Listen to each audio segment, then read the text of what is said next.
In a time long past, nestled among rolling hills and sun-drenched fields, lived two brothers, Marcus and Lucius. They were as different as day and night. Marcus, the elder, was known throughout the land for his wealth. He lived in a grand villa, adorned with fine mosaics and towering columns. His days were filled with lavish feasts and the company of influential friends. He believed his prosperity was a sign of divine favor, a reward for his cleverness and hard work. He saw the poor and the struggling as authors of their own misfortune, unworthy of his time or his charity. He would often pass by beggars on the street, his chin held high, his heart untouched by their pleas. Lucius, the younger brother, lived a much simpler life. His home was a humble cottage, his clothes were plain, and his meals were modest. But what he lacked in material wealth, he more than made up for in kindness. His heart was a wellspring of compassion. He shared his bread with the hungry, offered a cup of water to the thirsty traveler, and always had a gentle word for those in despair. He saw the divine in every person, believing that to help another was to honor the heavens. His neighbors loved him, and even the animals seemed to be drawn to his gentle nature. One scorching summer, a severe drought fell upon the land. The rivers ran dry, the fields turned to dust, and famine began to stalk the villages. Marcus, with his vast storehouses, felt secure. He locked his gates, hoarding his grain and wine, convinced he had earned the right to protect what was his. When desperate villagers came to his door, begging for a handful of grain to feed their starving children, he turned them away with a cold heart. "Go away," he would shout from his balcony. "Your hunger is not my concern. The gods favor the strong, and you are clearly weak." Lucius, however, felt the people's suffering as his own. His small reserves were dwindling, but he couldn't bear to see his neighbors starve. He rationed his food, giving away most of what he had. He'd walk for miles to find the last hidden springs, bringing back water for the elderly and the sick. His own body grew thin, his face etched with worrying, but his spirit of giving never wavered. "We must share what little we have," he would say. In these dark times, our humanity is all that truly matters.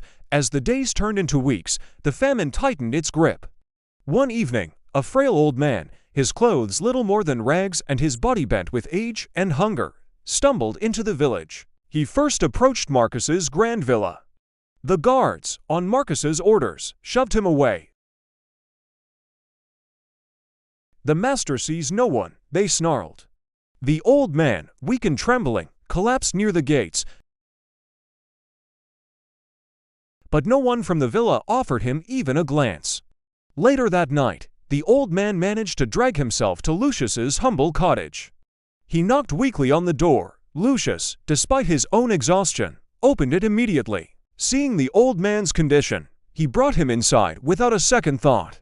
He gave the stranger the last piece of bread he owned and the final cup of water from his jug. He tended to the man's tired feet and gave him his own blanket to keep warm, while Lucius himself slept on the cold floor.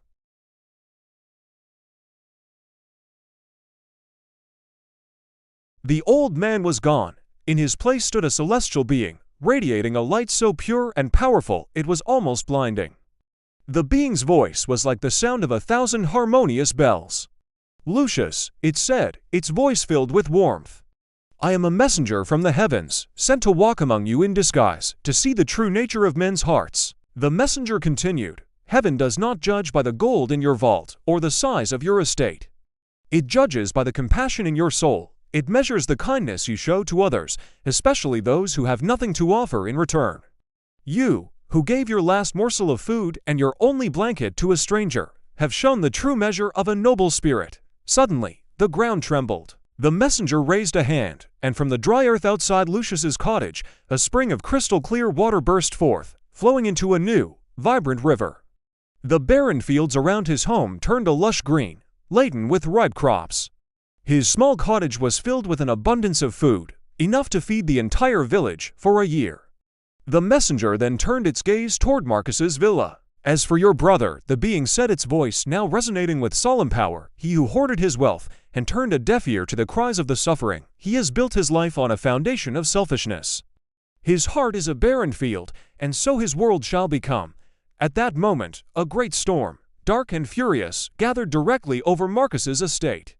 Lightning struck his overflowing storehouses, and they erupted in flames. The earth beneath his grand villa cracked and split, and the magnificent structure crumbled into dust and ruin. The wealth he had prized above all else vanished in an instant. Marcus, stripped of everything, stumbled out of the wreckage, his fine clothes torn, his face covered in soot. For the first time, he felt the gnawing pangs of hunger and the cold despair of having nothing. He looked across the valley and saw the miracle that had transformed his brother's land. He saw Lucius, not gloating, but already organizing the villagers, sharing the newfound bounty with everyone, without question or judgment. Overwhelmed with shame and regret, Marcus made his way, barefoot and humbled, toward his brother's cottage. He fell to his knees before Lucius. "Brother," he wept, "I was a fool. I thought wealth was a sign of heaven's favor, but I was blind. I built my life around myself, and now I have nothing. Can you forgive me?" Lucius, his heart as open as ever, knelt and embraced his brother. He lifted him to his feet. "There is nothing to forgive," Lucius said softly. "Today is a new day. We are brothers. Come, let us eat together and work together to rebuild. True wealth is not what we keep for ourselves, but what we share with each other." And so, Marcus learned the most profound lesson of all. It was not in the heavens above, but in the simple, everyday acts of kindness on earth that one's true worth is judged. He spent the rest of his days working alongside his brother, his hands calloused, his heart full. The story of the two brothers was told for generations, a timeless reminder that the way we treat people, especially in their moment of need, is the truest reflection of our soul and the ultimate measure by which we are all judged. Thank you for watching. If this story touched your heart, please like, share, and subscribe for more tales of wisdom. Remember to be kind, always.